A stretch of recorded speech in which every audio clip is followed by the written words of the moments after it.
আজকে যে ভৌতিক এবং প্যারানরমাল ঘটনা আপনাদের সাথে শেয়ার করব, সেই ঘটনাটি ইমেল করে পাঠিয়েছেন আমার প্রিয় এক লিসেনার্স, প্রিয় ভাই। সে প্রথমেই বারণ করেছে তার নাম এবং তার ঠিকানা হাইড করার জন্য। তো চলুন, সে যেইভাবে আমাদেরকে লিখে তার জীবনে ঘটে যাওয়া অলৌকিক ঘটনা পাঠিয়েছেন, ঠিক সেইভাবেই আপনাদেরকে আমি পড়ে শোনাচ্ছি। আসসালামু আলাইকুম প্রিয় মামুন ভাই, কেমন আছেন? আজকে আপনাদের সাথে আমার জীবনের সাথে ঘটে যাওয়া এবং আমার ফ্যামিলির সাথে ঘটে যাওয়া দুটি ঘটনা আপনাদের সাথে শেয়ার করছি। যদি ভালো লাগে আপনাদের কাছে পড়ে, তো অবশ্যই আপনাদের লিসেনারদের সাথে শেয়ার করবেন। তো আর কথা বাড়াবো না, আমি ঘটনাটি আপনাদেরকে শোনাচ্ছি। সময়কাল বেশি দিন আগের নয়,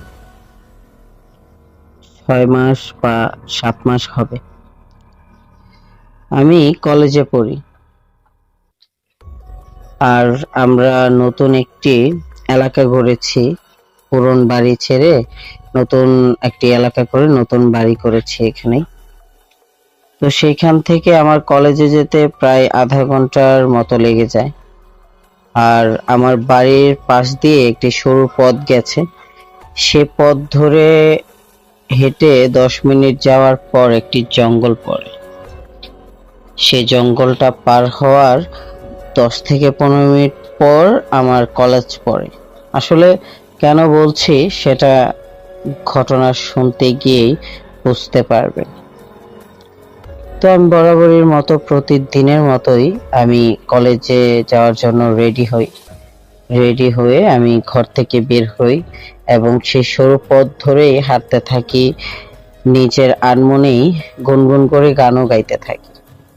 তো দেখা যাচ্ছে আমি যখন প্রায় 15 থেকে 20 মিনিট হাঁটার পর সেই জঙ্গলে আমি প্রবেশ করলাম, তখনই আমি আমার সাইডে তাকিয়ে দেখি একটি গাছে একটি ছেলে ঝুলন্ত অবস্থায়, আর সেই গাছের নিচে একটি ছোট্ট মেয়ে কান্না করছে আর চিৎকার করছে।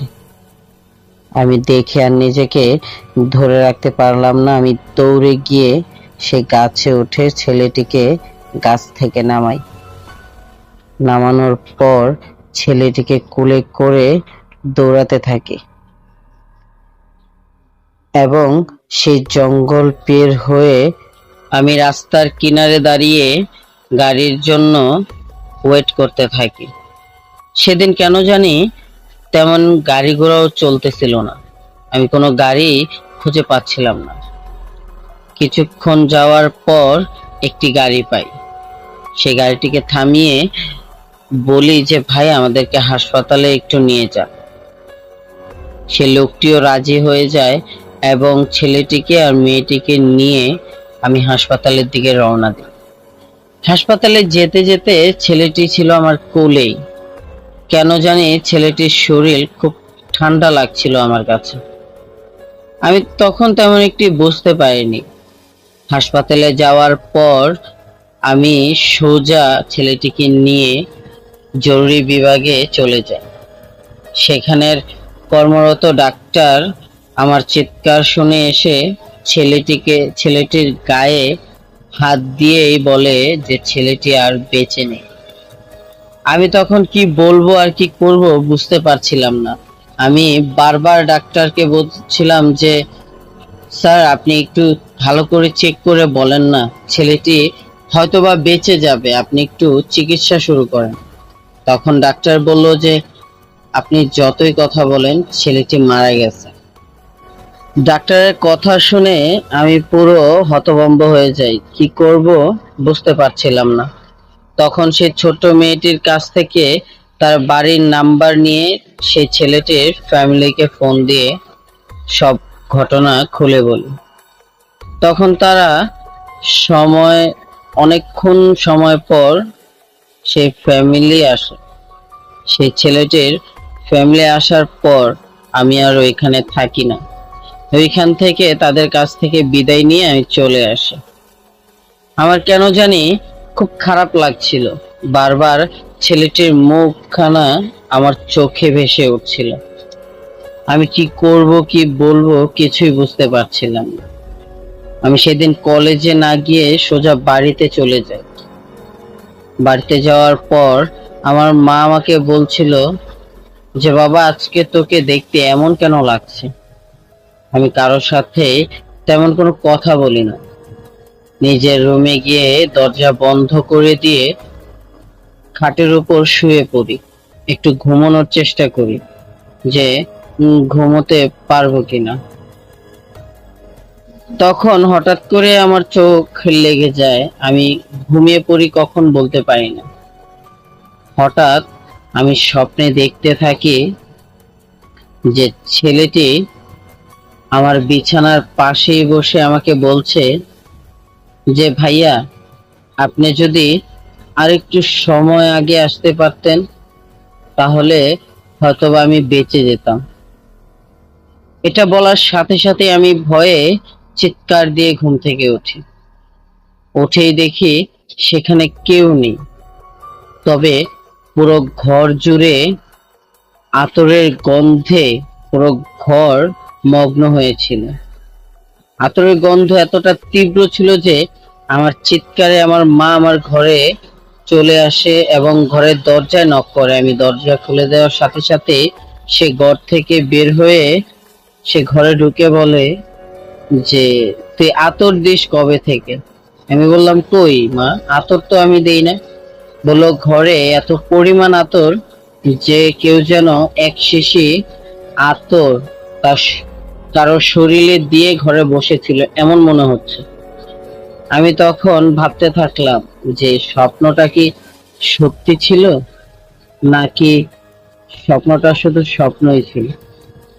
সেদিন আর কোনো কিছুই আমি উপলব্ধি করতে পারিনি।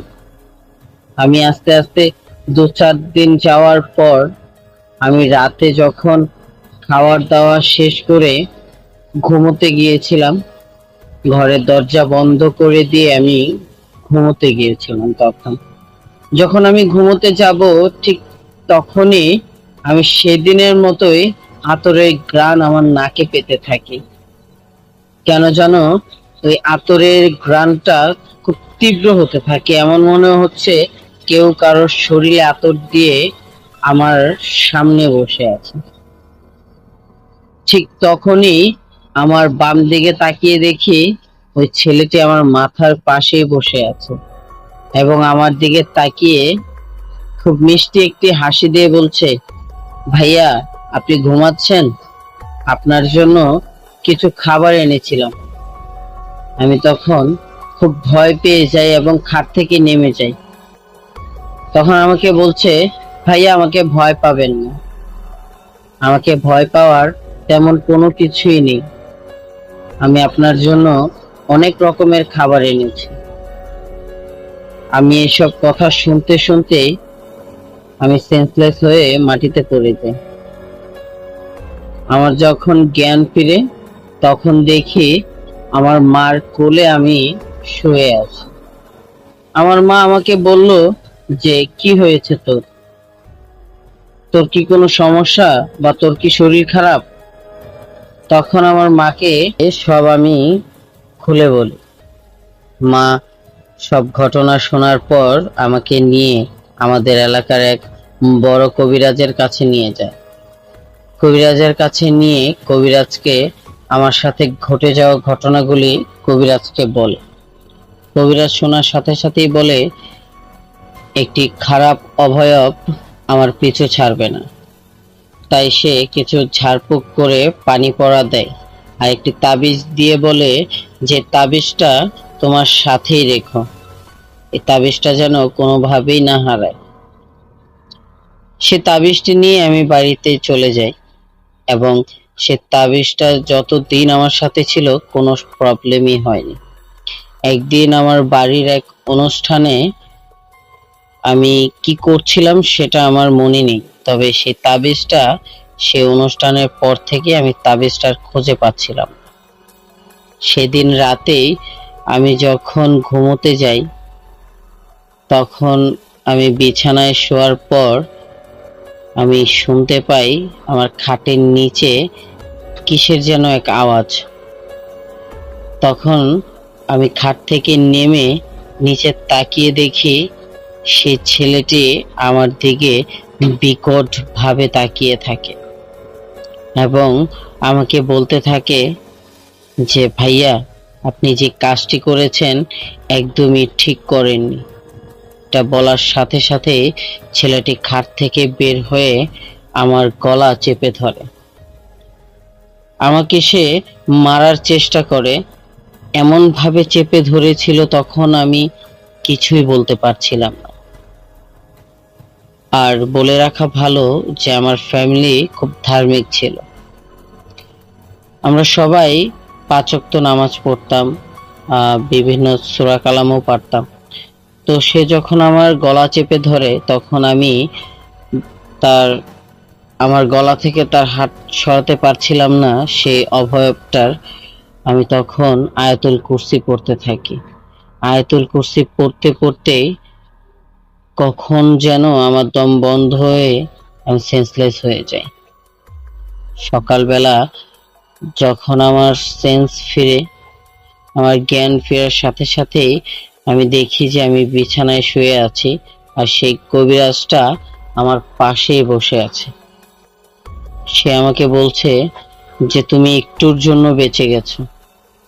রাতে তোমার সাথে যা ঘটেছিল সেটা খুব ভয়াবহ হতে পারতো। তুমি তাবিজটা কেন হারালে? তখন আমি বললাম যে আমি তাবিজটা তো ইচ্ছে করে হারাইনি, অনুষ্ঠানে কিছু একটা কাজ করতে গিয়ে তাবিজটা পড়ে যায়, আমি খেয়াল করিনি। তখন সেই কবিরাজ আমাকে আরেকটি তাবিজ দেয়। সে একটা সময় নির্ধারণ করে দেয় যে এই সময় পর্যন্ত যদি আমি তাবিজটা রাখতে পারি তখন সেই খারাপ অবয়বটা আমার কোনো ক্ষতি করতে পারবে না। তো সেই দিন থেকে আজ পর্যন্ত আমি সেই অবয়বটাকে কখনোই দেখিনি। তবে মাঝে মধ্যেই আমার ফ্যামিলির থেকে আমি শুনি যে আমি নাকি রাত্রে প্রচন্ড কথা বলি। তবে এখনো আমি সেই রহস্যের উদ্ঘাটন করতে পারিনি যে আমি কি সত্যি রাতে কথা বলি আর কার সাথেই বা কথা বলি। আমি এখন তো কোনো তেমন ধরনের স্বপ্নও দেখি না। তো এই ছিল আমার প্রথম ঘটনা আপনাদের সাথে শেয়ার করা। আমি এখন যে দ্বিতীয় ঘটনাটি আপনাদের সাথে শেয়ার করব এবং লাস্ট যে ঘটনাটি, সেই ঘটনাটি আমার মার সাথে ঘটে যাওয়া এক অদ্ভুত ঘটনা।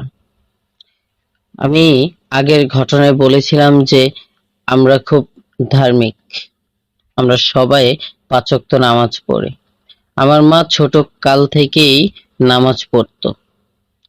আমার মার যখন 19 বছর তখনকার ঘটনা এটি। আমার মা বরাবরের মতো প্রতিদিনের মতোই আসরের নামাজ পড়ে সে কোরআন শরীফ তেলাওয়াত করছিল। সে যখন কোরআন তেলাওয়াত করছিল তার কিছুক্ষণ পরেই তার রুমের মধ্যে তীব্র আতরের ঘ্রাণ পায় সে। সে চারদিকে তাকিয়ে কাউকে খুঁজে পাচ্ছিল না। কোথা থেকে এত তীব্র আতরের মিষ্টি গন্ধ কোথা থেকে আসছিল আমার মা কোনোভাবেই বুঝে উঠতে পারছিল না। তো তখন সে কোরআন শরীফ তেলাওয়াত শেষ করে সে বাড়ির কাজকর্মে মগ্ন হয়ে যায়। সে যখন বাড়ির কাজকর্ম শেষ করে মাগরিবের নামাজ পড়ে সে আবারও কোরআন শরীফ নিয়ে বসে, তখন আবারও ঠিক একইভাবে সে আতরের ঘ্রাণ পাচ্ছিল। সে যখন আতরের ঘ্রাণ পাচ্ছিল তার একটু পরেই সাদা পাঞ্জাবি পরিহিত একটি পুরুষ তার পাশে এসে বসে তাকে বলতে লাগলো যে আপনার কোরআন তেলাওয়াতটা খুব মধুর, মাশাআল্লাহ খুব মিষ্টি, আপনার কোরআন শরীফ তেলাওয়াত শুনলে শুনতেই ইচ্ছে করে। সেই কথাটি শোনার সাথে সাথে এবং সেই পাঞ্জাবি পরিহিত সেই লোকটিকে দেখে আমার মা খুব ভয় পেয়ে যায় এবং চিৎকার করে ওঠার সাথে সাথে ওই জিনিসটা গায়েব হয়ে যায়। তাকে কোথাও খুঁজে পাচ্ছিল না। সে হয়তোবা ভেবেছিল যে তার মনের ভুল, সে হয়তোবা ভুল কিছু দেখছে। সেদিনের মতো সে আর পড়েনি কোরআন তেলাওয়াত বন্ধ করে দিয়ে সে সন্ধ্যার দিকে খাওয়া দাওয়া শেষ করে এশারের নামাজ পড়ে সে যখন আবারও কোরআন তেলাওয়াত করার জন্য কোরআন শরীফ নিয়ে সে কোরআন তেলাওয়াত করছিল, তখন আবারও ওই লোকটি তার সামনে এসে বসে তাকে বলতে লাগে যে আপনি এত মধুর করে কিভাবে কোরআন তেলাওয়াত করেন। তার এত সুন্দর পাঞ্জাবি, সে এত সুন্দর ছিল যে আমার মা দেখার সাথে সাথে অবাক হয়ে তাকিয়ে থাকে এবং সেই লোকটির কথা শুনতে থাকে। হঠাৎ করে যখন আমার মার ঘোর ভেঙে যায়, সে ভাবতে থাকে যে এই ছেলেটি কোথা থেকে আসার কোথা থেকে চলে যায়।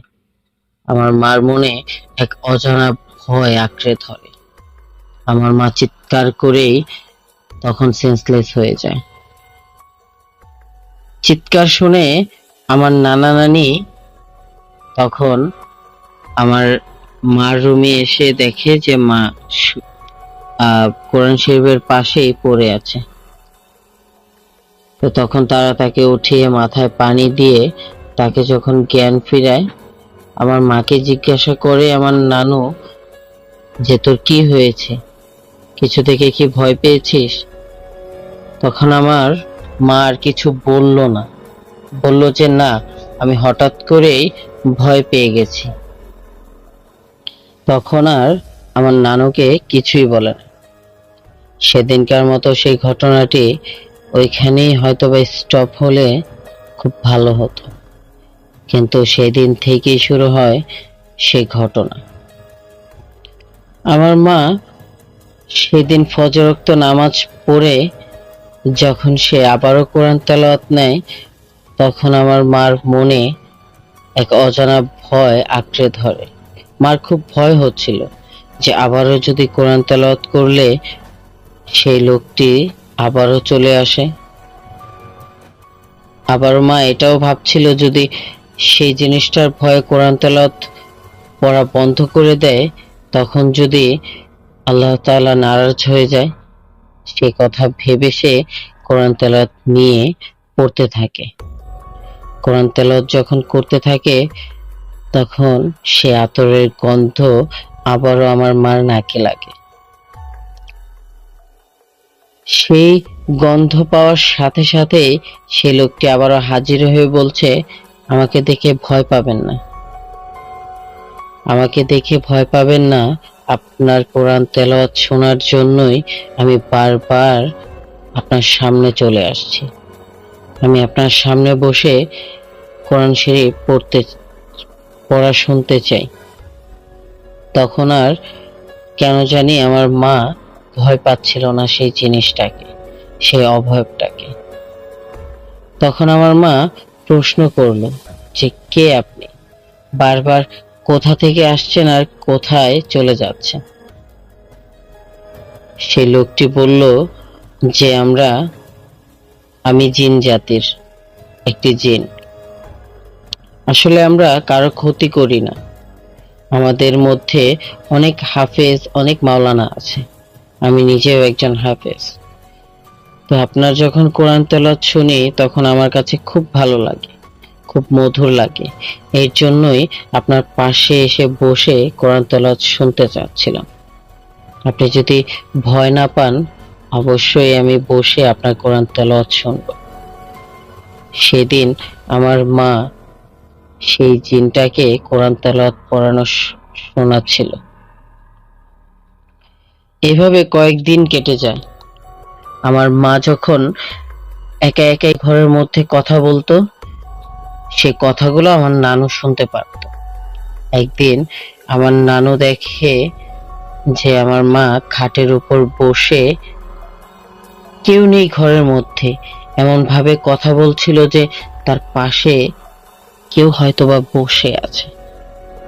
আমার নানু সেটা দেখার সাথে সাথে তাকে নিয়ে একটি বড় কবিরাজের কাছে নিয়ে যায়। কবিরাজের কাছে নিয়ে যাওয়ার পর কবিরাজ আমার মাকে দেখেই বলে যে ওকে তো একটা জিন বশ করে রেখেছে, সেই জিন ওকে খুব পছন্দ করে, ওকে বিয়ে করতে চায়। সে কথা শোনার সাথে সাথে আমার নানু আর আমার নানা খুব ভয় পেয়ে যায় এবং সে কবিরাজটি বলে যে আমি একটি তাবিজ দিয়ে দিচ্ছি, আর আপনারা যত সম্ভব পারেন আপনাদের মেয়েকে কারোর সাথে বিয়ে দিয়ে দেন, তখন ওই জিনটি ওর আর কোনো ক্ষতি করতে পারবে না, ওকে ছেড়ে দিবে। যা বলা তাই কাজ। কিছুদিন পরেই আমার মাকে আমার বাবার সাথে বিয়ে দেওয়া হয়। সে যখন নতুন নতুন শ্বশুর বাড়িতে যায় তখন সে কাজকর্ম করতে গিয়ে সে তাবিজটি হারিয়ে ফেলে। সে বলতেও পারে না কখন তার তাবিজটি হাত থেকে পড়ে গেছে।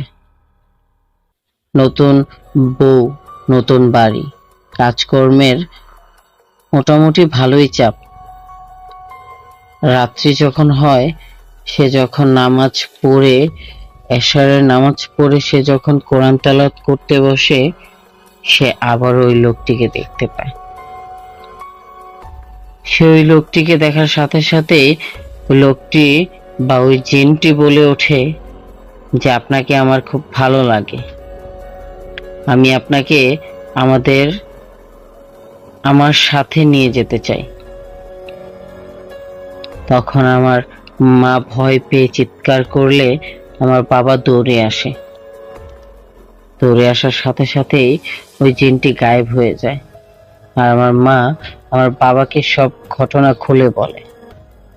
খুলে বলার পরপরই আমার বাবা আমার নানুকে খবর দেয়।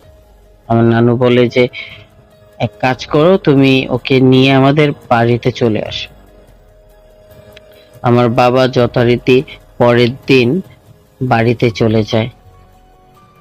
আমার নানুর বাড়িতে আসার সাথে সাথেই আমার নানু আমার মাকে জিজ্ঞাসা করে যে তোর সাথের তাবিজটা কোথায়। তখন আমার মা হাত দিয়ে সে তাবিজটা খুঁজে পায় না। আমার নানু বুঝে যায় যে তাবিজটি হারানোর কারণেই সেই জিনটি আবারও ওকে বিরক্ত করছে। আবারও নিয়ে যায় ওই কবিরাজের কাছে। কবিরাজটি মাকে খুব বকাঝকা করে আর বলে যে তাবিজ দেওয়ার কারণে ওই জিনটি খুব তীব্র হয়ে গেছে, খুব বিরক্ত হয়ে গেছে এবং ক্ষতিও করতে পারে। তা বলে আমার মার হাতে একটি তাবিজ দিয়ে বলে যে তাবিজটি যেন কোনোভাবেই না হারায়। যতদিন ওই জিনটি আপনাকে না ছাড়ছে, আপনার পিছু না ছাড়ছে, ততদিন এই তাবিজটি যেন না হারায়। আমার মা ওই তাবিজটি হাতে বেঁধে চলে যায় বাড়িতে। সেদিন থেকে আর কখনোই ওই জিনটিকে দেখা যায়নি। আমার মা কখনোই ওই জিনটিকে দেখেনি। তবে একদিন ওই জিনটি আমার বাবার সামনাসামনি এসে পড়েছিল। তবে আমার মা কিছুটা দূরে থাকলেও আমার মার আভাস পাওয়ার সাথে সাথেই ওই জিনটি চলে যায়। আমার বাবার কোনো ক্ষতি সেই জিনটি করতে পারেনি। আর সেটাই ছিল আমার বাবার খুব, সেদিন হয়তো বাবা কোনো এক রহমতের জন্য বেঁচে গেছে। সেদিন থেকে আর কখনোই জিনটিকে দেখা যায়নি। আর এই ছিল আমার শেষ ঘটনা। যদি আমার ঘটনাটি আপনাদের কাছে ভালো লাগে এবং বিশ্বাসযোগ্য হয়, অবশ্যই আমার ঘটনাটি আপনারা শেয়ার করবেন। ধন্যবাদ। আপনাকেও ধন্যবাদ প্রিয় ভাই, প্রিয় লিসেনার্স। আপনার জীবনের সাথে ঘটে যাওয়া এবং আপনার ফ্যামিলির সাথে ঘটে যাওয়া যে দুটি ঘটনা আমাদেরকে ইমেল করে পাঠিয়েছেন, তার জন্য অসংখ্য অসংখ্য ধন্যবাদ আপনাকে। আসলে বিশ্বাস করা বিশ্বাস না করা একদিকে, আর বিনোদন হিসেবেও আমরা এই ভৌতিক ঘটনাগুলি শুনতে পারি। আর আমাদের পাশে থাকার জন্য অবশ্যই চ্যানেলটিকে সাবস্ক্রাইব করবেন যদি আমাদের ঘটনাটি আপনাদের কাছে ভালো লেগে থাকে। আর যদি আপনাদের জীবনের সাথে ঘটে যাওয়া কিছু ভৌতিক ঘটনা শেয়ার করতে চান, তবে অবশ্যই আমাদের ডিসক্রিপশনে আমাদের ইমেল অ্যাড্রেস দেওয়া থাকবে। সেখানে গিয়ে আপনার নাম এবং আপনার বয়স, আপনার ঠিকানা লিখে আপনার যে ঘটনাটি সেটি লিখে সেন্ড করে দিবেন। যদি আমাদের পড়ে মনে হয় যে আমাদের লিসেনারদের কাছে শেয়ার করার মতো, অবশ্যই সেটি আমরা শেয়ার করব। তো চলুন আর কথা বেশি না বাড়িয়ে আমরা নেক্সট ঘটনাটিতে চলে যাই। সেই ঘটনাটি আমি নিজে কালেক্ট করেছি আমার আশপাশের লোক থেকে। ঘটনাটি আমার এক দুঃসম্পর্কের চাচার সাথে ঘটে যাওয়া। তো চাচার থেকে যেভাবে শুনেছি ঠিক সেইভাবেই আপনাদের সাথে শেয়ার করছি। ঘটনাটি হলো, আমার চাচা প্রায় রাতেই মাছ মারতে যেত। আসলে আমাদের দেশে মাছ মারাটা খুব বড় একটা বিষয়, কারণ দেখা যাচ্ছে মাছ মেরে আমাদের জীবিকা চালাতে হয়। তাই আমার বেশিরভাগ কালেক্ট করা যে ভৌতিক ঘটনাগুলি, সত্য ঘটনা, সেগুলো আপনারা শুনে বলবেন যে কেন বারবার মাছকে কেন্দ্র করে এই ঘটনাগুলি হয়। দেখেন, ঘটনা তো আমি তৈরি করি না, ঘটনা যেগুলো আমি কালেক্ট করি সেগুলোই আপনাদের কাছে শেয়ার করি। তো আমার চাচা প্রতিদিনের মতোই মাছ মারতে যাবে। আমার চাচার বন্ধুকে বলে রেখেছে যে রাতে আমাকে ডাক দিয়ে নিয়ে যাস। তো বলে রাখা ভালো যে আমার চাচার নাম ছিল শফিক আর তার বন্ধুর নাম ছিল হেলাল। তো সেদিন রাতে যখন আমার চাচা ঘুমাচ্ছিল, সেই হেলাল চাচার ভেষ ধরে এক অভয়ব এসে সেম হেলাল চাচার কণ্ঠ ধরেই আমার চাচাকে ডাকছিল যে শফিক, শফিক, শফিক, ঘুম থেকে ওঠ, মাছ মারতে যেতে হবে। আমার চাচা তখন হেলাল চাচার কণ্ঠ শুনেই লাফ দিয়ে খাট থেকে উঠে সে তৈরি হতে থাকে এবং আমার চাচি বলে যে আজকে না গেলে কি হয় না? তখন আমার চাচা বলে যে না, আজকে মাছের খুব বড় একটা মার লাগবে, আজকে অনেক মাছ মারা যাবে। তো এটা বলে ঘর থেকে বের হয়ে দেখে যে হেলাল চাচা দাঁড়িয়ে আছে। তখন বলে যে চল, তাড়াতাড়ি চল। এটা বলার সাথে সাথেই হাঁটতে থাকে দুজন। সেদিন কেন জানি হেলাল চাচার হাঁটা খুব দ্রুত ছিল, সে খুব দ্রুত হাঁটছিল এবং খুব কম কথা বলছিল। আমার চাচা সেই জিনিসটা লক্ষ্য করে যে হেলাল চাচা তো কখনো এত দ্রুত হাঁটে না আর এত কম কথা বলে না, সে খুব বেশি কথা বলে। তখন আমার চাচা বলল যে কি হয়েছে, আজকে তোর কোনো সমস্যা বা তোর কি কোনো প্রবলেম? তখন হেলাল চাচা কিছু বলল না। আমার চাচা আবারও তাকে প্রশ্ন করলো, কিরে, কথা বলছিস না যে? তখন হেলাল চাচা বলল যে না, কিছু না, এমনিতেই। হয়তোবা আমার চাচা ভাবলো যে হ্যাঁ, হতেও পারে, মানুষের মন সবসময় তো আর এক থাকে না, তাই হয়তোবা ওর মনটা খারাপ, ও দ্রুত হাঁটছে বা কথা কম বলছে। হাঁটতে হাঁটতে দুটো রাস্তা সামনে পড়ে, একটা ডান দিকে গেছে আর একটা বাঁ দিকে গেছে। তো বরাবরের মতো আমার চাচাদের ডান দিকে যেতে হবে, কারণ নদীটা ডান দিকেই পড়েছে। কিন্তু হঠাৎ কেন জানি হেলাল চাচা বাঁ দিকে যেতে লাগলো। আমার চাচা ডাকতে লাগলো, কিরে হেলাল, তুই বাঁ দিকে কেন যাচ্ছিস? তখন হেলাল চাচা বলল যে এদিকে আসো, একটু কাজ আছে, এই কাজটা সেরে তারপরে যাই। তখন আমার চাচা ভাবলো যে হ্যাঁ, কাজ থাকতেই পারে, তো এত কিছু না ভেবেই ওই অভয়টার পিছু পিছু যেতে লাগে আমার চাচা। তো আমার চাচার হাতে টর্চ লাইট ছিল, তখন পর্যন্ত জ্বালায়নি, চাঁদনি রাত, সে রাস্তা পুরো ক্লিয়ার দেখছিল, তাই আর টর্চ লাইটটি সে জ্বালায়নি। হঠাৎ তেঁতুল গাছের দিকে আসতেই সে হেলাল চাচার রূপ ধরে থাকা অভয়টি অদৃশ্য হয়ে যায় এবং একটি কুকুরের রূপে রূপান্তরিত হয়ে কাকার সামনে দাঁড়িয়ে যায়। আমার কাকা ভয়ে হাতের টর্চ লাইটটি যখন ওই অভয়টার দিকে ধরে, সেই কুকুরটা প্রায় 2-1 লাফে সে রাস্তার সাইডে থাকা একটি বড় পুরনো তেঁতুল গাছে উঠে যায়। এই দৃশ্য দেখে আমার চাচা খুব ভয় পেতে থাকে আর মনে মনে সূরা তেলাওয়াত করতে থাকে। সে অভয়টা গাছের উপরে উঠেই তার দিকে বড় বড় ঢিল ছুটতে থাকে। আমার চাচা কোনো রকম বেঁচে ওইখান থেকে দৌড়ে এসে বাড়ির উঠোনেই সেন্সলেস হয়ে যায়। তখন আমার চাচি এই কাণ্ড দেখে চাচার মাথায় পানি ঢেলে চাচার জ্ঞান ফিরে আনে এবং বলে যে আমাকে যে ডেকে নিয়ে গেছিল সে কোনোভাবেই হেলাল নয়, সে হেলাল নয়। এটা বলে আমার চাচার গা পুরো জ্বর এসে চাচা কাঁপতে থাকে। আমার চাচি আশেপাশের লোক এবং তাদের বাড়ির লোককে ডেকে রাতে এক মসজিদের ইমাম সাহেবের কাছে নিয়ে তাকে ঝাড়ফুঁক করে আনে। কয়েকদিন খুব ভালো যায়।